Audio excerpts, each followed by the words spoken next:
제9장.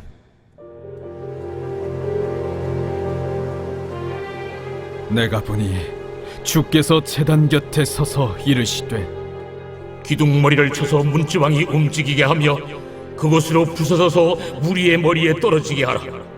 내가 그 남은 자를 칼로 죽이리니 그 중에서 한 사람도 도망하지 못하며 그 중에서 한 사람도 피하지 못하리라. 그들이 파고 수올로 들어갈지라도 내 손이 거기에서 붙잡아낼 것이요, 하늘로 올라갈지라도 내가 거기에서 붙잡아낼 것이며, 갈멜산 꼭대기에 숨을지라도 내가 거기에서 찾아낼 것이요, 내 눈을 펴여 바다 밑에 숨을지라도 내가 거기에서 뱀을 명령하여 물게 할 것이요, 그 원수 앞에 사로잡혀 갈지라도 내가 거기서 칼을 명령하여 죽이게 할 것이라. 내가 그들에게 주목하여 화를 내리고 복을 내리지 아니하리라. 주 만군의 여호와는 땅을 만져 녹게 하사 거기 거주하는 자가 애통하게 하시며, 그 온 땅이 강에 넘친같이 솟아오르며 애굽강같이 낮아지게 하시는 이요, 그의 궁전을 하늘에 세우시며 그 궁창의 기초를 땅에 두시며 바닷물을 불러 지면에 쏟으시는 이니 그 이름은 여호와시니라. 샬롬, 평안하셨어요? 오늘은 아모스 26강, 아모스 9장 1절에서 6절 말씀을 살펴보도록 하겠습니다. 오늘 본문도 환상으로 시작합니다. 앞에 네 번의 환상들은 한결같이 하나님께서 아모스에게 무엇을 보여주시고 그에 대한 질문을 또한 던지시고 아모스가 답하는 대화체 형식으로 되어 있었습니다. 지금 환상 본문은 아모스가 보는 것으로 시작합니다. 또한 본 환상의 앞에 4개의 환상들처럼 해석이 첨부되는 사건 환상이나 아니면 언어 유희를 보여주는 물건 환상이 아닙니다. 선지자가 한 특정한 사건을 볼 뿐입니다. 앞에 환상 보고문들과 달리 심판의 이유를 담고 있는 구절이 발견되지 않습니다. 또 다른 특징은 하나님께 누구를 향하여 하신 말씀인가 하는 문제입니다. 앞의 환상과는 달리 청중의 정체를 분명하게 밝히지 않습니다. 이제 본문으로 들어가 보십시다. 하나님께서 성전 제단 옆에 서 계시는 것을 아모스는 보게 됩니다. 제단 옆에 라는 구절은 제단을 대항하여 라는 부정적 의미를 지니고 있습니다. 하나님께서 성전을 부서뜨리려고 서 계신 모습입니다. 오늘 본문의 환상이 여러 면에서 다림줄 환상과 유사한 점이 많기에 하나님이 부수신다는 성전은 이스라엘의 수많은 산당들과 성소들을 말한다고 봐야 합니다. 이스라엘의 자만의 근거이며 자기 기만의 불행한 원인이 되며 위선을 가리는 보호막처럼 사용되었던 종교센터들이 하나님의 심판의 대상이 되는 것이 마땅한 결과입니다. 이스라엘의 삶은 왕궁과 성소로 축약될 수 있습니다. 그 속에서 온갖 위험천만한 장난을 하며 스스로를 기만하고 정의를 굳게 하고 종교적 위선으로 하나님을 경멸했던 이스라엘에게 하나님은 어떻게 대응하십니까? 다림줄 환상에서 보여주듯이 먼저 성벽을 무너뜨려 폐허가 되게 하실 것입니다. 그리고 오늘 본문의 환상에서 보여주는 것처럼 성안 중심부에 자리 잡고 있는 성소를 치실 것입니다. 성소는 하나님이 백성에게 말씀을 주시던 곳이자 모든 죄를 용서하고 자비를 베푸시던 곳이었습니다. 이스라엘의 부르짖음과 애원을 들어주시겠다고 약속하신 곳이 아닙니까? 그런데 이스라엘의 보호벽이 되시는 하나님이 이스라엘의 벽을 허물기 위해 대항하여 서 계신다는 것처럼 이제는 그의 백성 이스라엘을 제물 삼아 그들 자신의 죄값을 지불하시도록 하겠다는 것입니다. 하나님의 심판은 성소에서부터 시작하실 것입니다. 그리고 그분의 심판은 매우 철저하실 것입니다. 하나도 남김없이 싹 쓸어버릴 것입니다. 기둥머리에서 문지방까지 라는 표현 속에 이러한 심판의 온전성과 철저성이 담겨져 있습니다. 그뿐 아니라 제사하기 위해 성전에 드나드는 모든 사람들까지도 재앙의 피해자가 될 것입니다. 혹시라도 재난 가운데서 피하여 남는 자가 있을지라도 하나님의 심판은 철저하게 그들을 끝까지 추격하여 칼로 죽이겠다는 것입니다. 아무도 도망할 수도 없고 피할 수도 없을 것입니다. 2절에서 4절은 시적 과장법을 사용하여 심판의 철저함과 집요함을 강조하고 있습니다. 만일이라는 과장법을 5번에 걸쳐 사용하면서 하나님의 집요한 추적을 강조합니다. 아무도 그분을 피할 자가 없을 것이다. 하나님의 절대적 조건은 온 천지에 이르고 그분의 눈은 만물을 움직임을 일일이 주시하십니다. 아모스는 양국 표현법으로 하나님의 무소부재를 강조합니다.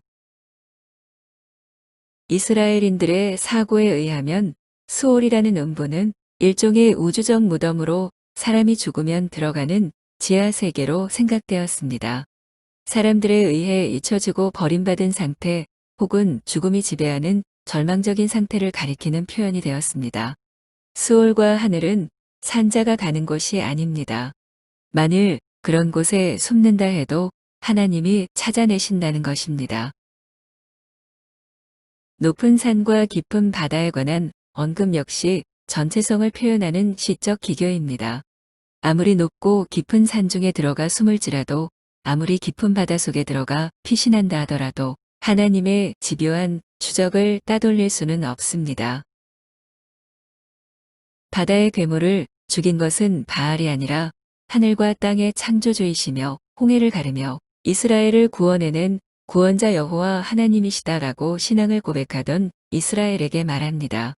너희가 바다 밑에 가서 숨을지라도 하나님께서 바다뱀을 보내 너희를 물어 죽게 할 것이다. 이스라엘에게 내려진 심판의 철저함과 하나님의 집요한 갚으심은 4절에서도 계속됩니다. 전쟁의 포로가 되는 일은 불행 중 다행입니다. 목숨을 부지했기 때문입니다. 하나님은 그러한 사치를 허용하지 않을 것입니다. 이방 땅에 끌려가서 목숨을 부지할 것이라고 생각하면 오산입니다. 하나님은 반드시 죄의 값을 치르게 하실 것이기 때문입니다. 칼에 맞아 죽을 것입니다. 5번에 걸쳐 만일 무엇 한다면 하던 문체에서 벗어나 마지막 문장은 다르게 표현합니다. 내가 그들을 주시할 것이니 복이 아니라 재앙을 내리기 위함이다.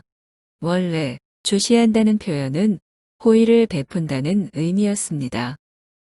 하나님께서 이스라엘을 쳐다보실 때는 그들에게 구원과 도움을 주기 위한 모습입니다. 그러나 이제 증오의 눈빛, 파멸의 눈으로 이스라엘을 바라볼 것입니다. 그가 쳐다본다는 것은 이스라엘의 행복과 안녕을 위함이 아니라 불행과 재난을 부과하기 위한 파멸의 눈동자였습니다. 누구도 하나님의 무서운 눈빛을 바꿀 수 없을 것입니다. 하나님의 집요한 추적에 대한 묘사는 스바냐의 글에도 나타납니다. 그들의 숨겨진 위선과 영적 자만, 무사한 일과 또 다른 영적 자만을 하나님께서 반드시 찾아낼 것이라고 말합니다. 등불을 들고 예루살렘 거리를 구석구석 찾아다니시는 하나님의 집요한 추적을 묘사했습니다. 그렇게 하나님의 철저한 추적을 외친 아모스가 하나님을 찬송하는 것은 이스라엘에게 심판을 선언하신 하나님의 위대한 능력을 상기시키기 위해서입니다. 이 찬미시가 묘사하고 있는 하나님은 어떤 분입니까? 그가 땅을 떡 주무르듯이 주무르시자 땅이 진동하며 갈라지고 뜨거운 열기를 내뿜습니다. 땅이 쏟아오르다가 가라앉는 모습을 나일강의 홍수에 비견하면서 그러한 자연 재해 현상을 하나님이 친히 행하신 위대한 능력이라는 것입니다. 누가 이러한 하나님 앞에 설 수 있단 말입니까? 하늘 안에 자신이 거할 궁궐들을 만드시고 궁궐의 기둥들을 지상에까지 내려서 박아놓은 분입니다. 한마디로 상상을 초월하는 우주적 궁궐을 만드시는 장대하시고 장엄하신 능력의 신이십니다. 마치 접시에 물을 쏟아붓듯이 바다 물을 육지에 쏟아붓는 천지의 주제시오 만물의 주관자이십니다. 그분이 분노 가운데 일어나시고 진노의 잔을 쏟아 부으신다면 누가 감히 그 위력을 견딜 수 있겠습니까? 아모스는 외칩니다.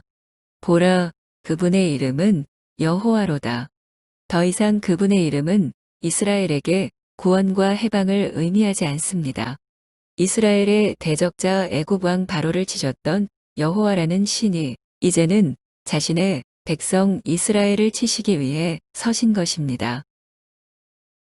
하나님의 은혜와 구원을 당연한 것으로 여기고 잘못된 선민사상 가운데 자만했던 이스라엘인들여, 그분을 경홀히 여기고 그분의 말씀과 훈계들을 무시하고 산다면 당신에게 주어졌던 그 금촛대를 언제라도 거두어 가신다는 사실을 두려운 마음으로 기억해야 합니다. 성전은 하나님의 기도의 응답의 장소였고 함께 하심의 상징이었습니다. 이런 성전을 대항하여 하나님이 이제 심판하는 장소로 시작하겠다고 안타까운 하나님의 목소리를 아모스를 통해서 외치셨습니다.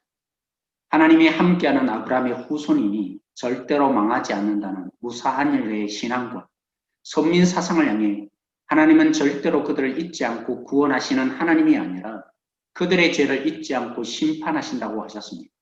이 이스라엘의 모습에서 끔찍해도 우리를 발견합니다.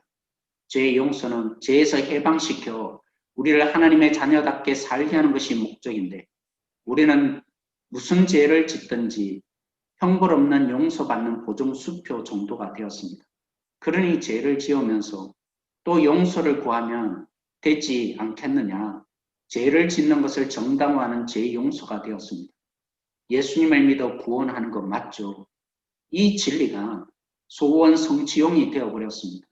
무슨 어려움에서든지 구원해 주시는 하나님만으로 믿고 모든 문제의 원인에서 구출하시는 주님이 되시는 것은 우리는 원하지 않습니다. 구출만 해달라는 것이고 주님 말씀에 순종하기를 싫어합니다. 믿음은 행함이 아니라 은혜라고 하니까 가만히 있어도 되는 그런 안일한 신앙이 되어버렸습니다. 은혜는 우리도 주님을 위해서 살게 만드는 은혜입니다. 사랑해서 주님 말씀에 순종하게 되어 있는데 나를 위해서 존재할, 나를 섬길 종으로 예수님을 여기는 값싼 은혜가 되어버렸습니다. 아모스가 외치는 심판의 메시지를 정직하게 대하다 보면 철저히 심판하시는 하나님에 대한 두려움이 생깁니다. 나로서는 구원이 보장되지 않는다는 두려움이 생깁니다. 두 번째, 그 어떤 것으로도 가망성 없는, 소망 없는 우리 자신을 발견합니다. 그리고 세 번째, 그런 죽음을 철저히 아는 속에 하나님의 은혜가 시작되는 것을 발견합니다.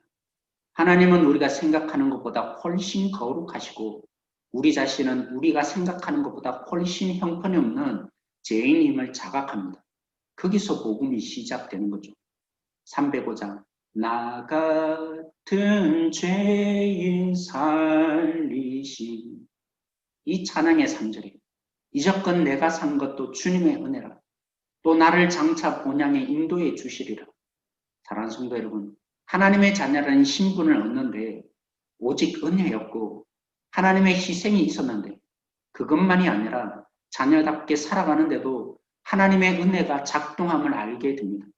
우리가 맏아들 예수의 형제가 되어 예수님처럼 살아갈 때까지 우리에게 아버지 노릇해 주시는 어메이징 그레이스, 이 은혜를 값싼 은혜로 만들지 마십시다.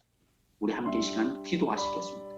우리가 한 것이 아무것도 없고 100% 가망 없는 그 자리에서 내가 살아나는 이 구원의 은혜, 신실한 은혜 덕분에 오늘도 반응하며 하나님의 구원하신 목적대로 주님의 모습으로 점점 변하며 성장하는 이 은혜의 능력을 세상에 흘려보내는 자가 되기를 기도하십시오. 기도하십시오.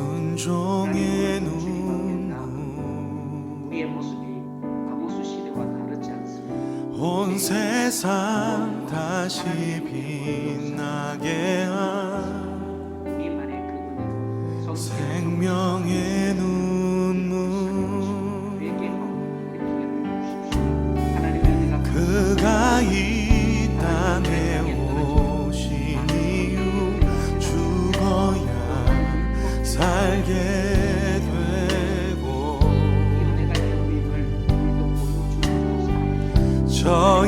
저야만 승리하